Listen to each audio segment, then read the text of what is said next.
do ofício das leituras do dia 27 de dezembro de 2022, terça-feira da oitava do Natal, São João Apóstolo e Evangelista, do Tratado de Santo Agostinho, Bispo, sobre a primeira Epístola de São João, século V.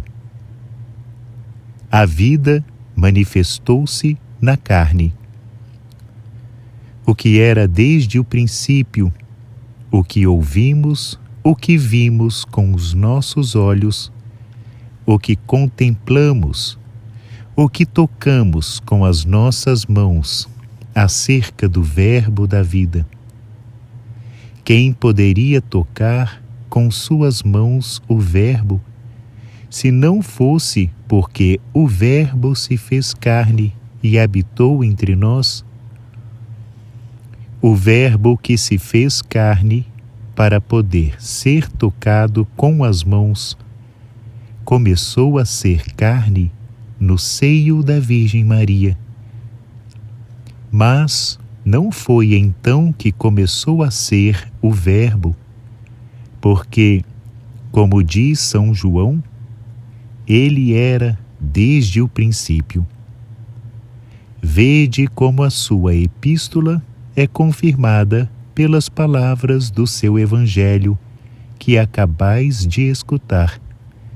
No princípio era o Verbo, e o Verbo estava junto de Deus.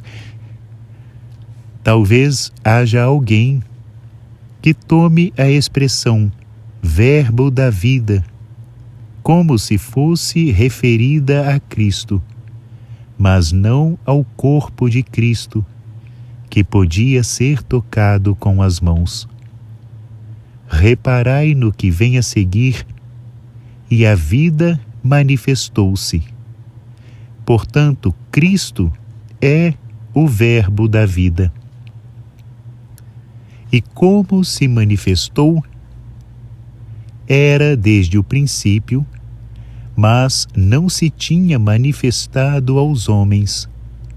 Apenas se tinha manifestado aos anjos, que o contemplavam e se alimentavam dele, como de seu pão. Mas que diz a Escritura? O homem comeu o pão dos anjos.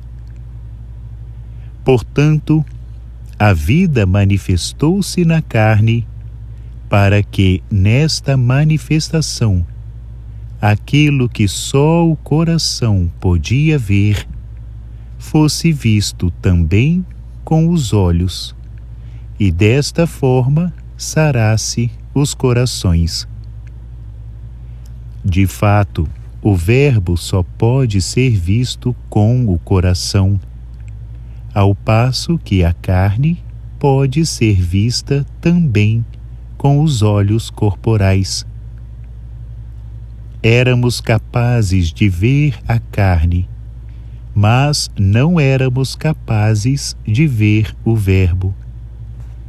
Por isso, o Verbo se fez carne, que nós podemos ver, para sarar em nós aquilo que nos torna capazes de ver o Verbo.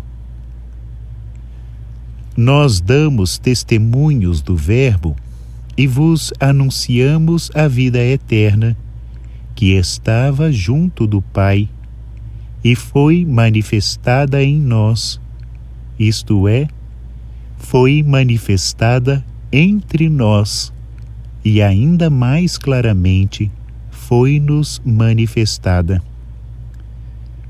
Nós vos anunciamos o que vimos e ouvimos. Prestai atenção, nós vos anunciamos o que vimos e ouvimos. Eles viram o Senhor presente na carne, ouviram as palavras da sua boca e anunciaram-nas a nós. Por isso também nós ouvimos, mas não vimos.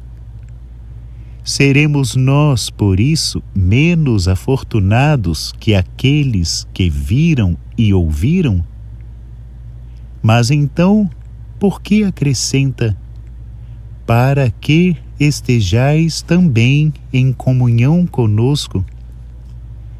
Eles viram e nós não vimos, e apesar disso, estamos em comunhão, porque temos uma fé comum. E a nossa comunhão é com o Pai e com o seu Filho, Jesus Cristo. E vos escrevemos isto, para que a vossa alegria seja completa. A alegria completa encontra-se, como ele diz, na mesma comunhão de vida, na mesma caridade, na mesma unidade.